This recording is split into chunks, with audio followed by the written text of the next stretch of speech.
A billionaire stood before 30 of the most powerful people in the country and did something unforgivable. He mocked his maid Stutter until her hands shook so violently she could barely hold the champagne bottle. He fired her in front of everyone, savoring their uncomfortable laughter like a fine wine. But he didn't know her 5-year-old son was watching from the doorway. What that child said next, one single word, brought the billionaire to his knees and exposed a secret that shattered everything he'd built. Victor Ashford didn't just own hotels, he owned silence. 17 luxury properties across 3 continents bore his name in gleaming letters. Forbes estimated his net worth at $4.2 billion, though Victor knew the real number was higher. He preferred mystery. Mystery bred fear, and fear bred respect. Or what passed for respect in rooms where everyone wanted something from him. At 52, Victor had mastered the art of reading people. He could spot desperation in a handshake, weakness in a smile, ambition in the tilt of a head. That skill had made him wealthy beyond measure. It had also made him something else. Something he refused to name because naming it would require looking in a mirror he'd spent decades avoiding. His penthouse occupied the top 3 floors of the Ashford Grand, the crown jewel of his empire. Floor-to-ceiling windows overlooked the glittering city below. Thousands of lights, millions of people, all of them beneath him in every sense that mattered. The furniture was Italian leather and carbon fiber. The art on his walls cost more than most people earned in a lifetime. Everything in Victor's world whispered the same message, untouchable. He'd built this kingdom from nothing, not quite nothing. He'd started with a small inheritance from a grandfather he barely remembered, but close enough that the story sounded better when he told it at conferences. "I was hungry," he'd say, his voice carrying across auditoriums filled with aspiring entrepreneurs. "I didn't just want success. I needed it the way you need air." What he never mentioned was why. What he never mentioned was the childhood spent watching his father's construction business crumble. The creditors who came to their door. His mother's tears that she tried to hide in the bathroom, while 12-year-old Victor pressed his ear to the door, memorizing the sound of failure so he'd never have to hear it again. And he never, ever mentioned the stutter. The stutter that had made his father furious. "Spit it out, boy! What are you, stupid?" The stutter that had made other kids laugh during school presentations. The stutter that had made him feel broken, defective, wrong. Victor had destroyed that weakness through sheer force of will. He'd spent his teenage years in front of mirrors, repeating sentences until his jaw ached, until the words flowed smooth as silk. He'd taken speech therapy classes he could barely afford. He'd practiced breathing techniques, pacing techniques, anything to erase the hesitation that marked him as lesser. By the time he was 25, no one would have guessed he'd ever struggled to speak. By 30, he wielded words like weapons.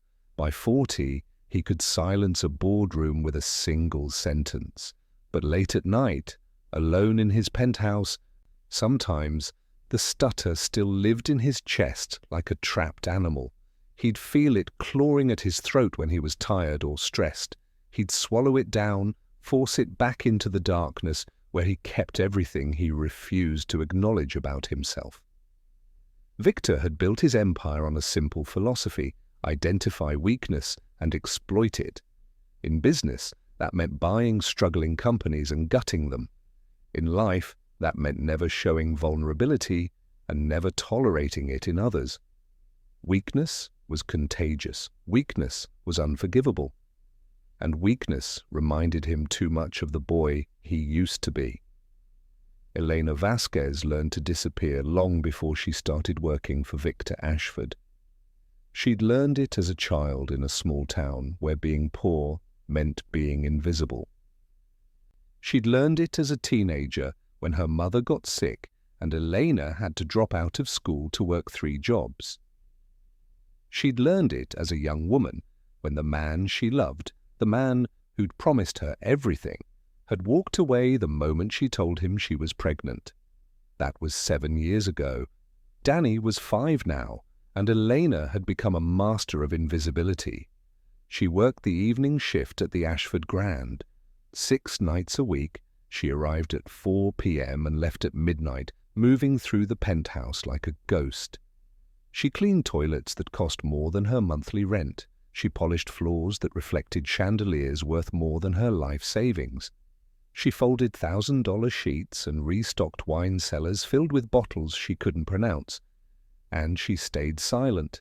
Silence was survival. Elena had learned that the hard way in her previous jobs. Speak too much, and you became a person.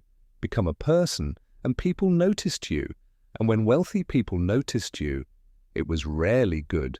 So she perfected the art of being furniture.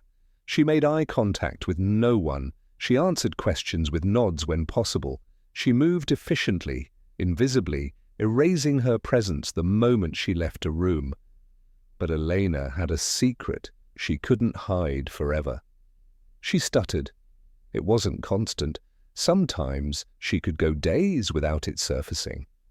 But when she was nervous, when adrenaline flooded her system, when someone put her on the spot, the words would catch in her throat like fishhooks.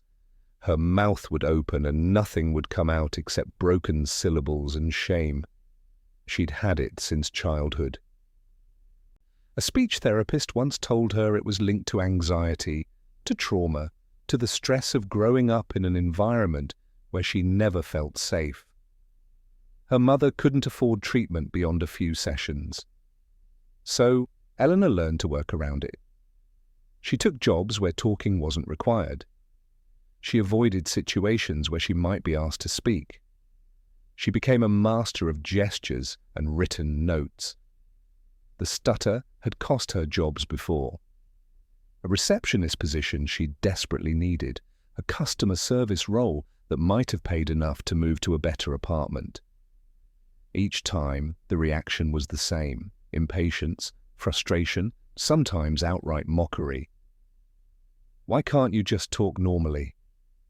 This is taking forever. Maybe you should find a job where you don't have to speak to people. Each rejection carved a little deeper into her sense of worth. Each laugh at her expense confirmed what a small, wounded part of her believed. She was defective, broken, less than. But then there was Danny. Danny, who loved her completely, who didn't care that she stuttered or that they lived in a cramped one-bedroom apartment, or that dinner sometimes meant rice and beans for the 3rd night in a row. Danny, who drew pictures of her with a crown on her head and called her the best mama in the whole world. Danny gave her a reason to keep disappearing into other people's homes, to keep cleaning their messes and swallowing her dignity and accepting wages that barely covered rent, because every dollar she earned fed her son, kept him clothed, paid for the preschool that gave him a chance at a better life than hers. She brought Danny to work with her most nights. The hotel had a staff break room in the basement with a small table and chairs. While Eleanor cleaned the penthouse 3 floors above, Danny would sit down there with his colouring books and toy cars, content in his small world. The other staff, the night security guard, the front desk manager, the kitchen workers finishing their shifts, watched out for him. Everyone knew Eleanor. Everyone respected how hard she worked, how much she sacrificed. Everyone except the man who owned the building, where she made herself invisible every night. Victor Ashford had never asked her name. In 8 months of employment, he'd never made eye contact with her, never acknowledged her as anything more than a function. She was the person who made his mess disappear. That was all. Elena preferred it that way. Being invisible to Victor Ashford meant being safe from him, but tonight that invisibility was about to shatter. Victor stood in his walk-in closet selecting a tie for the evening. Navy blue or charcoal grey. The navy signalled confidence. The charcoal suggested seriousness. He chose the navy. Tonight was about power, and power required confidence. The quarterly dinner was his favourite ritual. Every 3 months, he hosted 30 carefully selected guests in his penthouse, investors who controlled billions, politicians who controlled laws, celebrities who controlled public opinion, and entrepreneurs hungry enough to be useful. The guest list was a work of art. Each person served a purpose. Each conversation would be leveraged later. Victor didn't host dinners to be social. He hosted them to remind everyone in that room who held the strings. By 7 p.m. his dining room blazed with candlelight. Crystal glasses caught the flames and threw rainbows across the walls. Servers in crisp uniforms circulated with champagne and canapes. The conversations hummed with that particular frequency of the powerful and ambitious, everyone listening with half their attention, constantly scanning for better opportunities across the room. Victor worked the room like a conductor, a word here, a laugh there, planting seeds that would grow into deals worth millions. Senator Reynolds needed reassurance about the zoning legislation. Victor provided it with a smile. Marcus Chen wanted an introduction to the Saudi investor. Victor made a mental note to make it happen, for a price. Vanessa Moreau, the actress angling for financing on her passion project, laughed too loud at his jokes. Victor filed that desperation away for later use. This was his element. This was where he thrived. Elena moved through the crowd like smoke. She'd been briefed on the evening's protocol. Keep glasses full, clear plates promptly, never interrupt conversations. She'd changed into the formal server uniform, black dress, white apron, her hair pulled back so tightly it hurt. She kept her eyes down and her hands steady. For 2 hours, she managed perfectly. She refilled champagne flutes, she delivered appetizers, she cleared plates without a sound. She was invisible, just as she needed to be. But invisibility is a fragile thing. And Victor Ashford had been drinking. By 9:30 p.m., Victor had consumed 4 glasses of bourbon, not enough to slow him down, but enough to sharpen his edges. Enough to make him hungry for entertainment beyond polite conversation. He stood at the head of the table, holding court. He'd just finished a story about acquiring a competitor's company, how he'd identified their weak CFO, exploited a cash flow crisis, and bought them for 30 cents on the dollar. The key, he told his captivated audience, is recognizing when someone is vulnerable. Weakness is opportunity. The table murmured approval.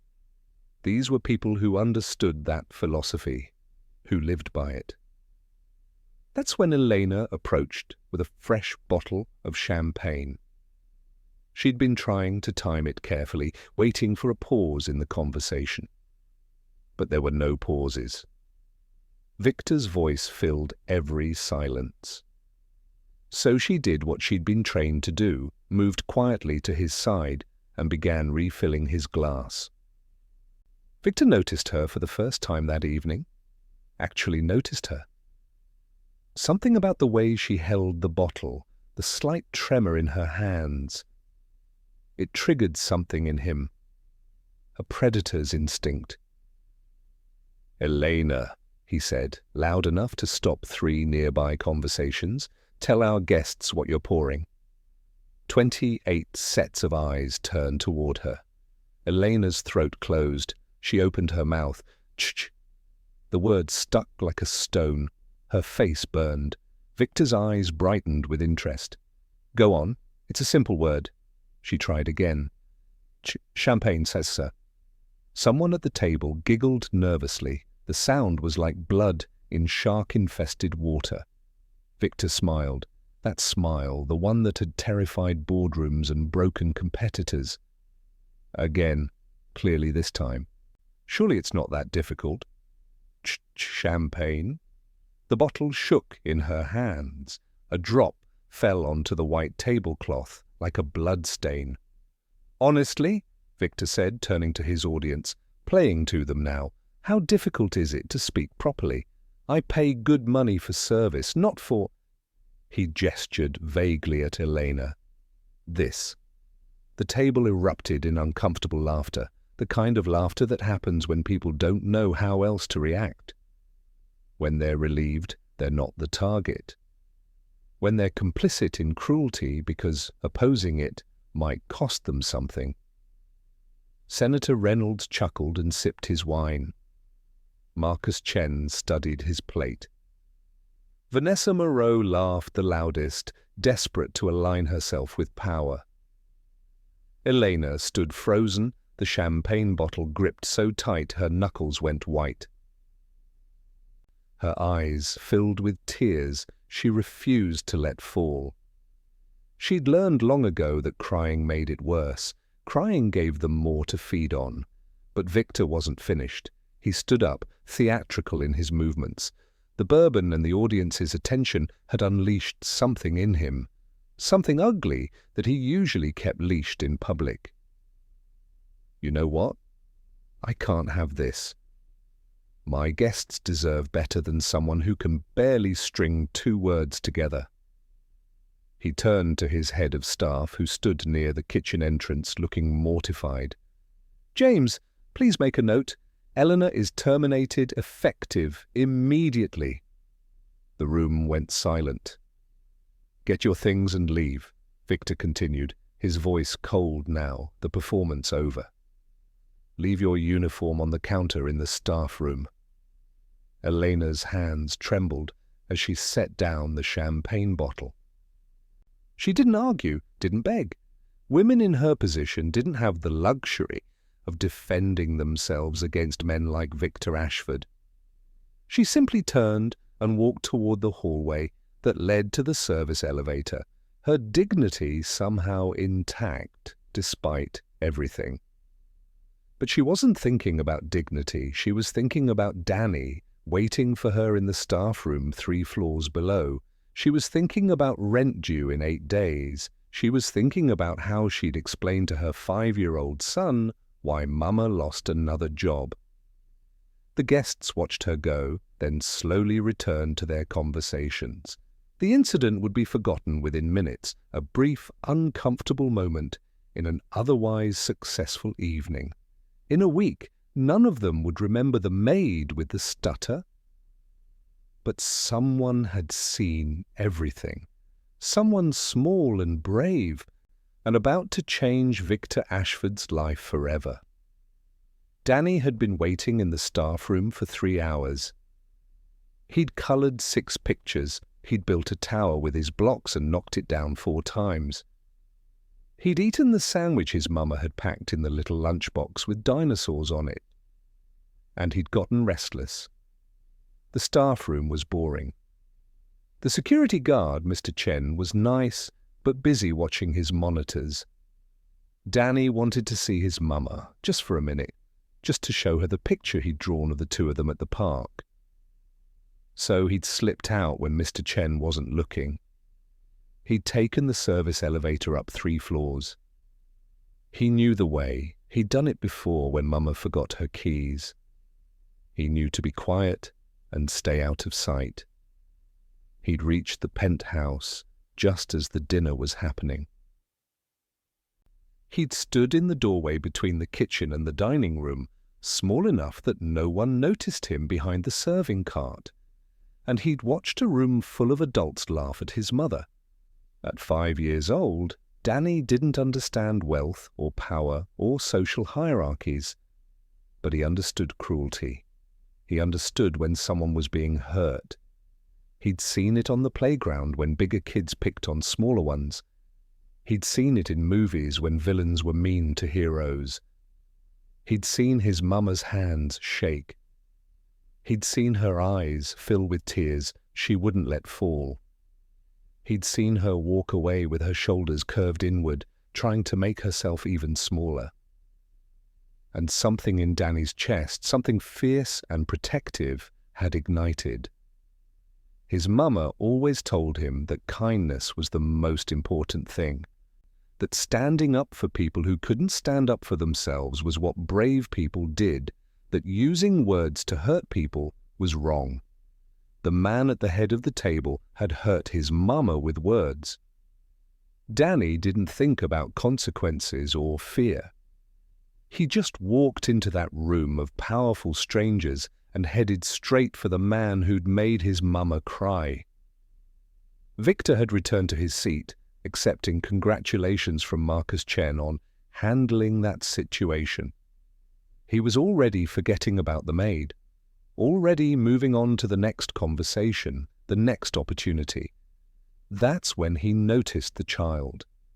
A small boy, maybe 5 years old, walking through the dining room with the confidence of someone who belonged there. Dark, curly hair, oversized t-shirt with a dinosaur on it, sneakers with lights in the heels. Victor's first thought was confusion. Whose kid was this? His second thought was annoyance. This was a private event. The boy walked right up to Victor's chair and stopped. He looked up at the billionaire with eyes that were familiar in a way Victor couldn't quite place. Dark eyes, serious eyes, eyes too old for such a young face. "You need to leave," Victor said, his voice carrying the automatic authority of someone used to being obeyed. "This is a private dinner. Go find your parents." The boy didn't move. He just kept staring at Victor with those unsettling dark eyes. "Did you hear me?" Victor's voice sharpened with irritation. "Get your mother and leave." The room had gone quiet again, all attention on this strange interruption. Danny took a breath. Then he said one word. "Daddy!" The syllable hung in the air like a grenade with the pin pulled. Victor's face drained of color. His hand, reaching for his bourbon glass, froze mid-air. "What did you say?" "Daddy," Danny repeated, louder this time, his small voice carrying across the silent room. "You told Mama you'd come back. You promised." The stutter. That small hesitation on the T sound. The same hesitation Victor had spent decades erasing from his own speech, the same genetic marker that had plagued his childhood. Victor stared at the boy, really looked at him for the first time. The dark curls, the same texture as Victor's before he'd started getting expensive haircuts. The shape of his jaw, Victor's jaw just smaller. The space between his front teeth. The way he stood with his weight on his left foot. And the stutter. "Who?" Victor's voice cracked. He tried again. "Who is your mother?" "Elena," Danny said simply. "The lady you were mean to." The room erupted in whispers. Victor barely heard them. His mind was racing backward, counting years, reconstructing a timeline he deliberately destroyed. 7 years ago, the hotel in Chicago, the housekeeper with the beautiful eyes and the quiet dignity. The 3 months when Victor had been almost human, before his ambition consumed him again, before the IPO, before the international expansion, before he'd convinced himself that emotional attachments were weaknesses he couldn't afford. He'd given her money when she told him she was pregnant, $20,000 in an envelope, enough to handle it, he'd told himself, enough to make the problem go away. He'd never asked what she decided to do. He'd never wanted to know. He'd erased her from his memory the way he erased all inconvenient truths. But here was the truth, 3 feet tall, staring at him with his own eyes. "I don't," Victor started, but his throat had closed. The stutter was trying to resurface, clawing its way up from the darkness where he'd buried it 30 years ago. Danny stepped closer. Mama keeps your picture. She said you were a good man who got lost. Are you still lost, Daddy? The question hit Victor like a physical blow. His vision blurred, his chest constricted. The room spun. 30 of the most powerful people in the country were watching him. And Victor Ashford, the man who'd built an empire on control and dominance, couldn't breathe. His knees buckled. He collapsed into his chair, gripping the armrests, gasping for air. A panic attack. Some distant part of his brain recognized. The first one, since he was 17 years old, sitting in his childhood bedroom, his father's voice echoing, "You'll never amount to anything, you stuttering little failure." Senator Reynolds stood up, concerned. "Victor, are you all right? Should we call—" "Get out," Victor whispered. "What?" "All of you. Get out. Now." His voice was barely recognizable, broken, raw. The guests exchanged uncertain glances, but they began to move. Victor Ashford's social events didn't end like this. They ended with brandy and networking and carefully orchestrated departures. But the man sitting at the head of the table, hunched over, breathing like he'd run a marathon, staring at a 5-year-old child, wasn't the Victor Ashford they knew. Within 10 minutes, the penthouse was empty, except for Victor, Danny, and Elena, who'd rushed back up when the guests started flooding out, terrified about what her son had done. Elena stood in the doorway, her hand on Danny's shoulder, ready to pull him away and run if necessary. She'd seen powerful men explode before. She'd learned to recognize the moments before violence. But Victor wasn't moving. He just sat there, staring at Danny with an expression Elena had never seen on any face before. Devastation. Complete and utter devastation. "I'm sorry," Eleanor said quickly, her stutter mercifully absent in her panic. "He shouldn't have. We'll leave right now. I'm so sorry." "Don't." Victor's voice was hoarse. "Please don't go." The please stunned her into silence. In 8 months of working for him, she'd never heard him say that word. Danny pulled free from his mother's grip and walked back to Victor. The fearlessness of children. The inability to recognize danger because love felt more important. "Are you sad?" Danny asked, tilting his head. "You look sad." Victor tried to speak. Couldn't. Tried again. "I didn't know about you. I didn't—" The words tangled in his throat. "Mama said you didn't," Danny said matter-of-factly. "She said you had big important work and couldn't stay, but I thought maybe you'd want to meet me someday." The simplicity of it shattered something in Victor's chest. This child, his child, had grown up without him, had accepted his absence with the resilient hope of someone too young to understand abandonment. And Elena had told him Victor was a good man who'd got lost. A lie, a kind lie, the kind of lie good mothers tell to protect their children from the truth that their fathers are cowards. Victor looked at Elena, really looked at her for the first time, saw the woman, not the maid, saw the exhaustion in her eyes, the premature lines around her mouth from years of struggle, saw the dignity she carried despite everything, despite him. "Why didn't you tell me?" His voice broke. "When you saw me again, when you started working here, why didn't you say anything?" Elena's laugh was bitter, humorless. "Tell you? Mr. Ashford, you've never looked at me long enough to recognize my face. I've been cleaning your home for 8 months and you didn't even know my name until tonight." The truth of it burned. "I needed the job," Elena continued, her voice shaking now. "I needed the money and I thought—" She stopped, swallowed hard. "I thought it would be better if you never knew. You made your choice 7 years ago. I didn't think another disruption in your perfect life would help anyone." "My perfect life," Victor repeated, the words tasting like ash. "You think my life is perfect?" "You have everything," Elena said, simply. I have nothing? The admission came from somewhere deep and wounded. I have buildings and bank accounts and people who smile at me because they want something, but I have nothing that matters. Danny reached out and took Victor's hand. His small fingers wrapped around his father's, warm and real and impossibly forgiving. We can share, Danny said. Mama says sharing is important. You can share our L life if you want. Victor looked down at those small fingers. At the child he'd never held, never known, never wanted to know, because wanting anything meant risking the loss that had defined his childhood.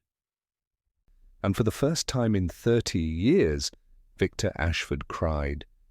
They sat in Victor's living room until 3 a.m., Elena on one end of the leather couch, Victor on the other, Danny asleep between them with his head on his mother's lap.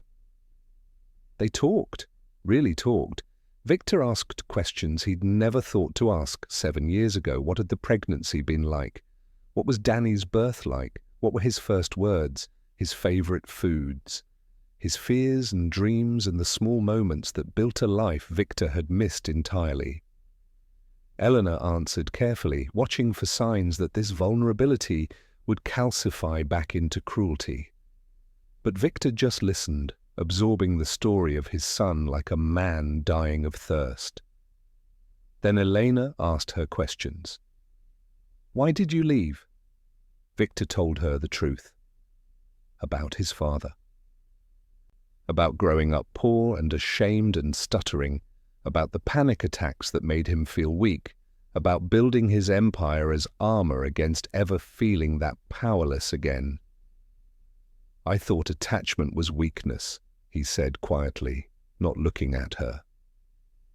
I thought caring about anything more than success would make me vulnerable. I was terrified of becoming my father, broken and bitter, and blaming everyone else for his failures. So you became something worse, Elena said. It wasn't cruel, just true. Yes. Victor didn't try to defend himself. I became exactly what I was afraid of. I just had better suits and a bigger bank account. You mocked me tonight, Elena said, her voice steady now. In front of all those people, you mocked me for the same thing you struggled with. Victor flinched. I know. Do you? Elena's eyes were fierce. Do you know what it's like to be humiliated like that? To feel like you're less than human because words don't come out right? Yes, Victor whispered. I do. And I'm so sorry. The apology hung between them. Not enough to erase what happened, but maybe enough to start something else. Danny stirred in his sleep, murmuring something about dinosaurs. Elena gently stroked his hair, her touch automatic and tender. Victor watched, understanding for the first time what he'd given up. Not just a child, but the chance to be someone capable of that kind of love.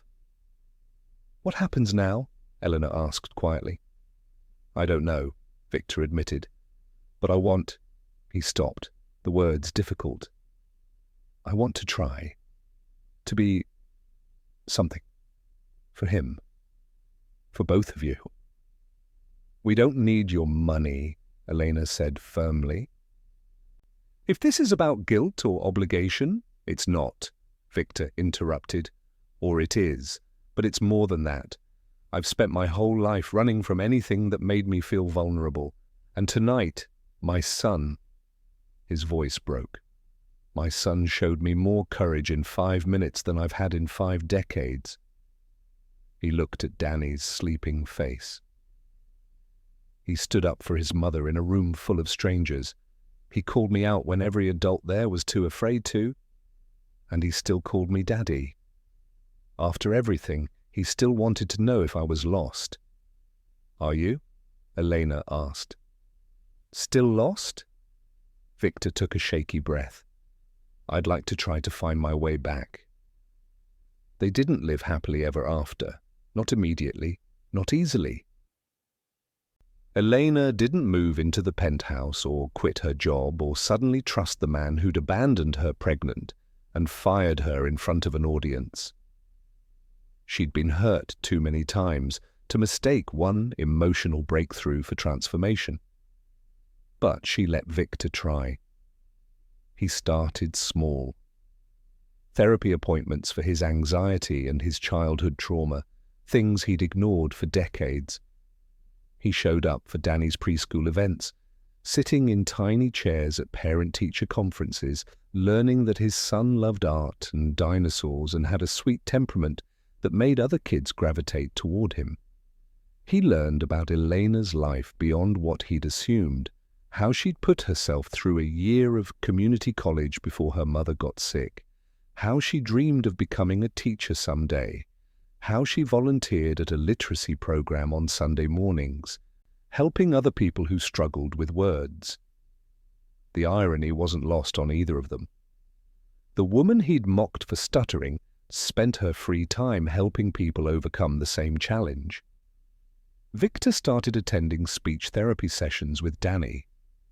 Not to fix the stutter, the therapist explained it wasn't something to be fixed, but managed and accepted. They worked on breathing techniques and pacing and, most importantly, on removing the shame. Sitting next to his 5-year-old son, both of them practicing sounds and learning that speech difficulties didn't define their worth, Victor began to understand something crucial. The weakness he'd spent his life running from wasn't the stutter itself. It was his inability to accept imperfection in himself, in others. The sessions became sacred to him. 2 hours every Saturday morning when he wasn't a billionaire or a boss or a man with an empire to maintain. He was just a father, learning alongside his son, both of them stumbling through words and finding strength in the stumbling. 3 months after that disastrous dinner, Victor made an announcement that shocked his board of directors. He was restructuring his compensation policies. Every employee across all his properties would receive a 30% raise. Health insurance would cover mental health services, including speech therapy. The staff break rooms would be renovated with better furniture, better lighting, spaces where people like Elena could wait comfortably while their children sat nearby. "It's not financially optimal," his CFO warned. "I don't care," Victor said. And he meant it. He started noticing the people he'd spent years treating as furniture. He learned names, asked questions, listened to answers. The shift unnerved his employees at first. They waited for the trap, the ulterior motive. But slowly, cautiously, they began to believe it might be real. Victor didn't announce to the world that he had a son. That was Danny's choice to make when he was older. But he did start appearing in different spaces. At fundraisers for speech therapy programs, at literacy events, at community centers in neighborhoods he'd previously only known as investment opportunities. His social circle noticed the change. Senator Reynolds asked him about it over lunch. "You're different lately, softer." "Is that a compliment or an insult?" Victor asked. "Neither, an observation." Reynolds paused. "Is this about that incident at your dinner, the maid and the child?" Victor set down his fork, meeting the senator's eyes. "That maid has a name, Elena, and that child is my son, Danny." The confession felt like stepping off a cliff. But instead of falling, Victor felt something else, relief. Reynolds was quiet for a moment. Then, "How old is he?" "5. And you're just now becoming his father?" "Yes." Victor's voice was steady. "I made a mistake 7 years ago, several mistakes. I'm trying to do better." Word spread through his circles. Some people respected the honesty. Others saw it as weakness and began circling like sharks. A profile in a business magazine questioned whether personal distractions were affecting his leadership. Investors whispered about his stability. Victor ignored them. For the first time in his career, he valued something more than their approval. 6 months in, Elena still hadn't let Victor into her life beyond supervised visits with Danny.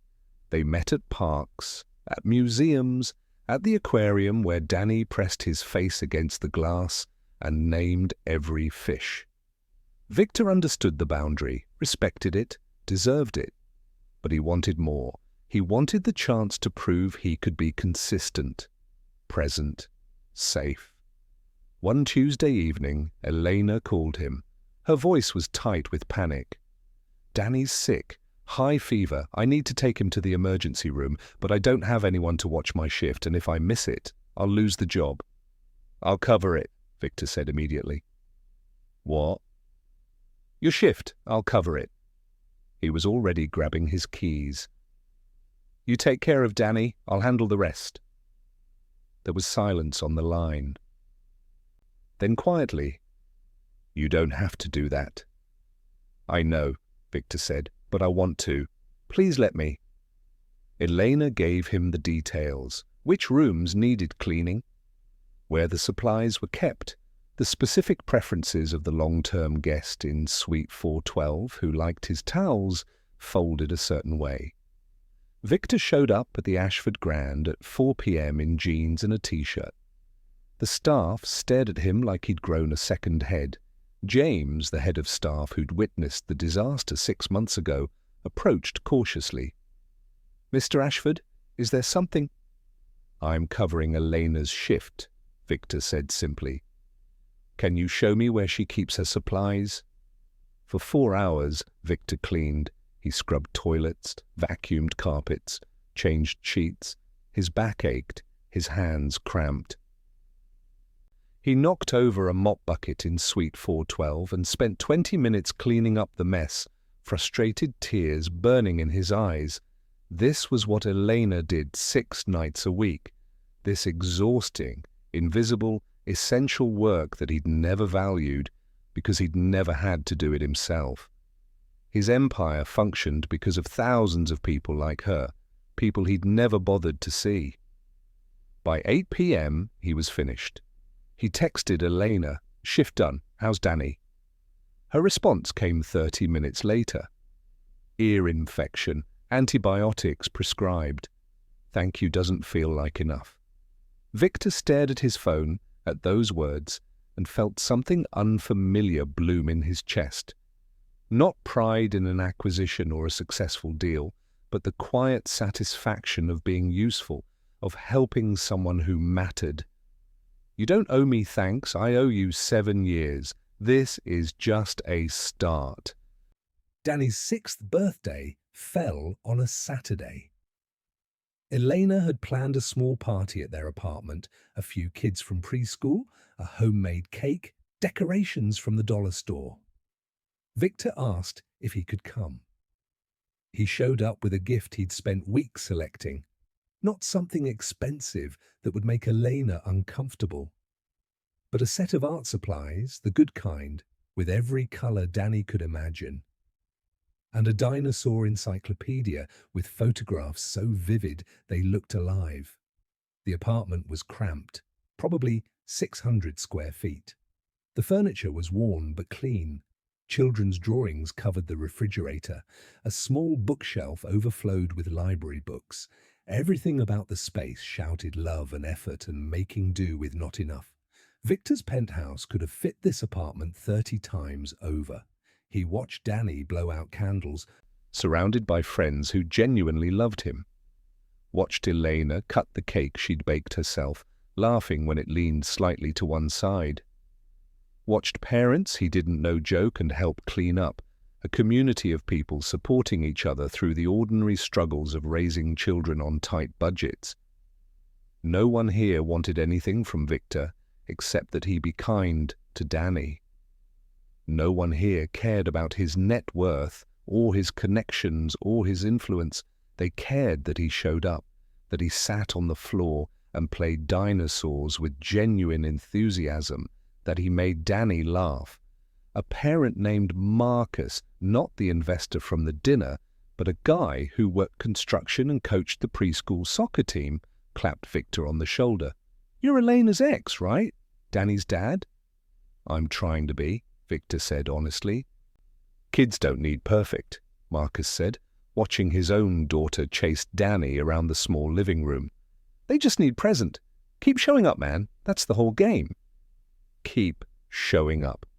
Victor had spent his life believing success required dominance, strategy, always being 10 steps ahead, but fatherhood, real fatherhood, required something simpler and infinitely harder: consistency, presence, love without conditions or contracts. As the party wound down and kids were collected by tired parents, Danny ran over to Victor. "Did you have fun at my party?" "The most fun I've had in a long time," Victor said truthfully. Danny hugged him, small arms wrapped tight around Victor's neck. "I'm glad you're not lost anymore, Daddy." Victor's eyes burned. He held his son close, breathing in the scent of cake frosting and childhood sweat. "Me too, buddy, me too." Over Danny's shoulder he saw Eleanor watching them. Her expression was complicated, still guarded, still uncertain, but maybe, possibly, softening. A year after that devastating dinner, Victor asked Elena to have coffee with him, just the two of them. No Danny as buffer or focus. They sat in a small cafe 3 blocks from her apartment, not one of his hotels. Somewhere neutral. Somewhere she chose. "I need to ask you something," Victor said, his hands wrapped around a paper cup of coffee that cost $3 instead of his usual $15 espresso. "And I need you to be honest, even if it hurts." Eleanor waited, wary. "Do you think I'm actually changing, or am I just performing a role that makes me feel better about myself?" The question hung between them. Elena took her time answering. "I think both can be true at the same time. I think you're genuinely trying. I also think you're motivated partly by guilt, partly by wanting to see yourself as a good person. But Victor," she met his eyes, "we're all motivated by complicated things. What matters is what you do with those motivations." "And what am I doing?" he asked. "You're showing up," Elena said. "Not perfectly. You still have moments where you're awkward with Danny, where you clearly don't know what you're doing. But you keep coming back. You keep trying. That matters." "I want to be in his life," Victor said. "Really in it. Not just weekend visits and birthday parties. I want—" He stopped, struggling with words that had never been difficult in boardrooms. "I want to be a father. I don't know how, but I want to learn." "Then learn," Elena said, simply. "But understand that being a father isn't about grand gestures or fixing problems with money. It's about homework help and middle-of-the-night fever scares and showing up to school plays even when you have important meetings." "I can do that," Victor said. "Can you?" Elena's voice was gentle but firm. "Can you prioritize a 6-year-old's needs over a business opportunity? Can you accept that sometimes being a good father means being inconvenienced or uncomfortable, or making choices that don't align with your professional goals?" Victor thought about it honestly. "I don't know, but I want to try, and I want—" He took a breath. "I want to try with you too." Elena's expression shuttered. "Victor." "Not what we had before," he said quickly. "I'm not asking for that. I know I destroyed whatever chance we had 7 years ago. But I'm asking if we can build something new, as co-parents, as—" he struggled to find the word, "as people who respect each other, who are in this together for Danny." Elena studied him. "You hurt me, twice, once when you left, and once when you mocked me in front of all those people." "I know," Victor said, "and I'm sorry, truly, deeply sorry. I can't undo it, but I can commit to never doing it again." "How do I trust that?" Elena asked, her voice breaking slightly. "How do I trust that you won't decide this is too hard and walk away again?"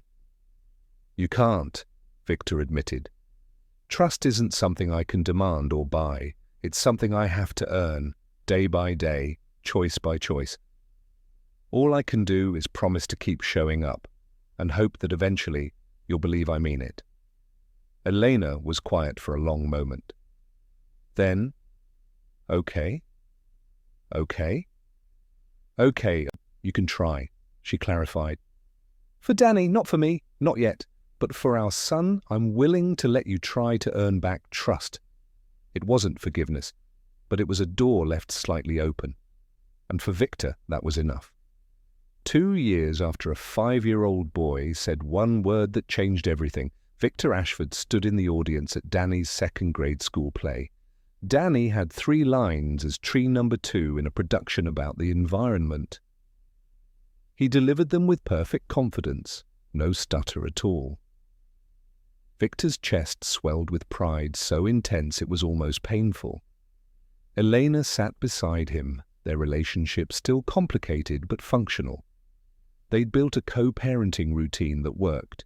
Weekly dinners together, shared school pickups, coordinated schedules. It wasn't romantic, but it was respectful. And for both of them, that was progress. Victor had changed, not completely. He still ran his empire, still made hard business decisions, still operated in a world of power and money. But he'd learned to create boundaries between that world and his life with Danny. He'd stepped back from some ventures, delegated more, prioritized differently. His board complained. His revenue growth slowed, but Victor slept better than he had in decades. After the play, Danny ran to them, his tree costume flapping.